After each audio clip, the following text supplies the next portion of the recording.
పరమాత్మని చేరే విధానంలో మనం స్మరణ చేయడం వల్ల ఏం జరుగుతుందో తెలుసుకునే ప్రయత్నంలో ఉన్నాము.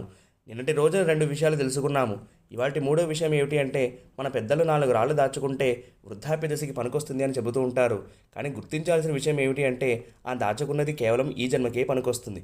అదే స్మరణలో భాగంగా ఓ 4 శ్లోకాలు నేర్చుకుని వాటిని స్మరించుకుంటూ ఉంటే పరమాత్మతో సంబంధం ఏర్పడి తర్వాత జన్మలకి కూడా పనికొస్తుంది.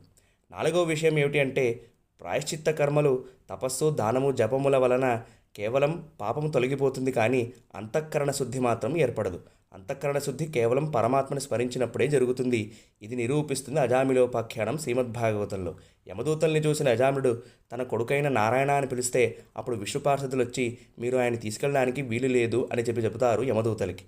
ఇదే మాట అంటుంది అండళమ్మవారి తిరుప్పాయ ధనుర్మాస వ్రతంలో 5వ పాసురంలో, తీనిల్తూ సాగం సెప్పేలోరెంబావాయ్, మంటలో పడిన దూదిలాగా మన పాపరాశి దగ్ధమవుతుంది.